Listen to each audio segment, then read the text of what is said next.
Kita melanjutkan membaca kitab Riyadhus Shalihin. Sekarang babnya tentang nasihat. Nasihat adalah bahasa Arab yang sudah diserap menjadi bahasa Indonesia, dan penggunaan sehari-hari sama kira-kira. Kita menasihati orang lain, bahasa Arabnya juga wa ansahu lakum, wa ana nasihun, dan seterusnya. Jadi secara redaksional kita tidak sulit memahami bab fin nasihah.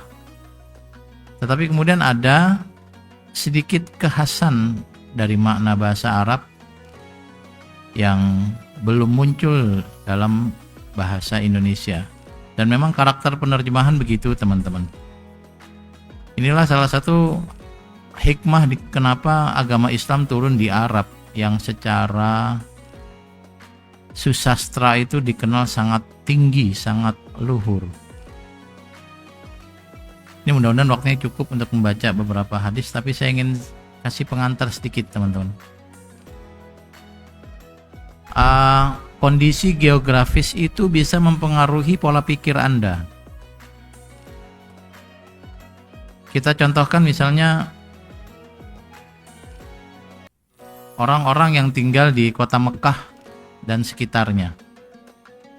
Itu kondisi geografisnya, terima kasih, relatif kering, tidak banyak yang bisa dilihat. Yang nampak sehari-hari ya pegunungan batu, padang pasir, tanah, sedikit pohon, sedikit binatang. Jarang terjadi gempa, jarang terjadi banjir, jarang terjadi tsunami. Mekah kan bukan di pinggir pantai ya, jadi tidak ada tsunami. Maka potensi akal orang-orang Mekah dan sekitarnya itu digunakan untuk kekayaan susastra. Jadi manusia itu akan selalu berkembang, teman-teman. Potensinya itu selalu berkembang. Dan ketika kondisi tidak memungkinkan untuk berkembang, manusia punya caranya sendiri untuk mengembangkan potensinya. Maka orang Arab itu dikenal sangat menjaga susastra mereka. Dan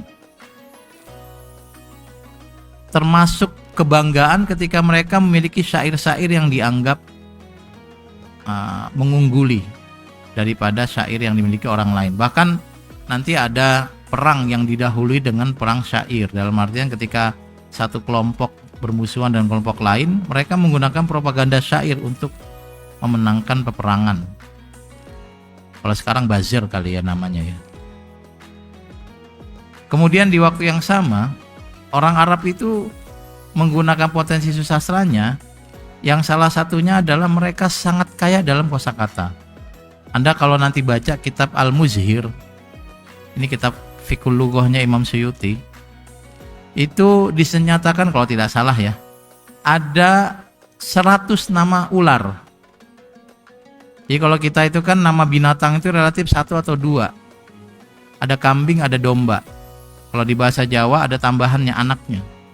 Kambing punya anak namanya cempe. Cicak punya anak namanya sawiyah. Kalau bahasa Indonesia kan cicak dan anak cicak. Kalau kuda punya anak, apa kuda itu? Gudel. Bener ya? Ini nggak ada orang Jawa sih ya. Udah anggap aja saya bener lah. Kalau sapi punya anak namanya pedet. Kalau kerbau punya anak namanya beluk. Kalau anjing punya anak namanya kire.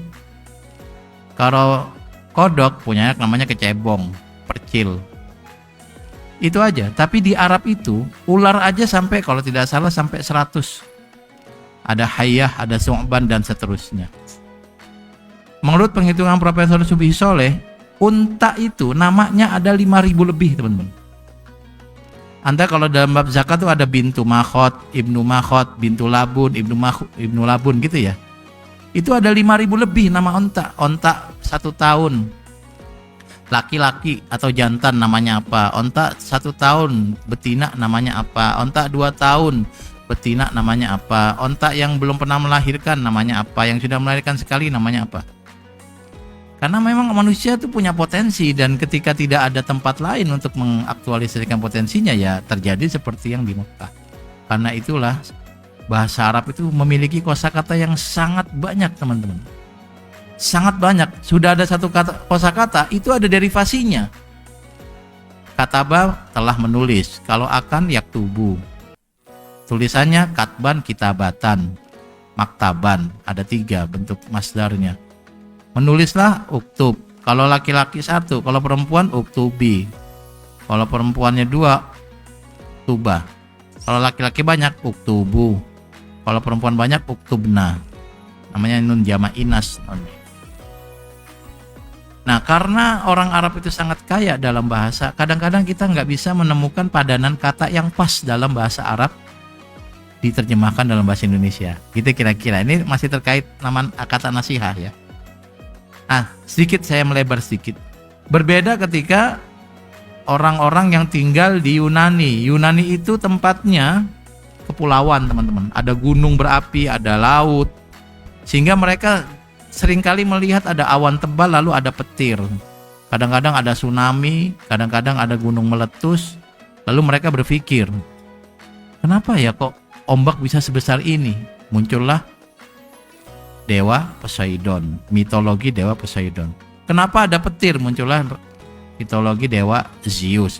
Tiba-tiba di pinggir pantai ada batu yang sangat besar, manusia nggak bisa ngangkat. Kenapa ada batu sebesar ini di pinggir pantai? Siapa yang bawa? Oh, dulu ada makhluk namanya Titan. Berperang lawan dewa, lempar-lemparan batu.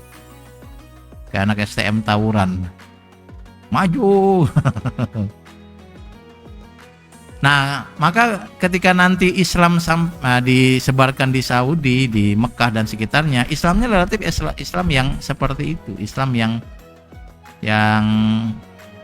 apalah ya, yang ya, lebih senang menghafal dalil-dalil. Anda kalau lihat ulama-ulama Saudi kan sekali ceramah tuh ayatnya banyak, hadisnya banyak, nyebut ayatnya presisi, nyebut hadisnya sahih. Beda kalau Indonesia ceramah 1 jam, hadisnya 1, palsu pula. Ayatnya palsu, ayatnya disebut 1 kali tapi salah sebut ayat. Di sana enggak. Nah, beda ketika Islam sampai di Helenisme. Islamnya jadi Islam Mu'tazilah rasionalistik. Nah, maka ini gambaran bagaimana sebuah kondisi geografis dan sosial bisa mempengaruhi keberagaman seseorang. Dalam konteks ini ya kita tidak aneh kalau ada banyak kosakata dalam bahasa Arab diserap dalam bahasa Indonesia tetapi maknanya tidak presisi sama. Secara umum nasihat ya nasihat, kita sudah tahu, tapi nanti ada nasihat yang maknanya bukan seperti yang biasa kita gunakan dalam bahasa Indonesia.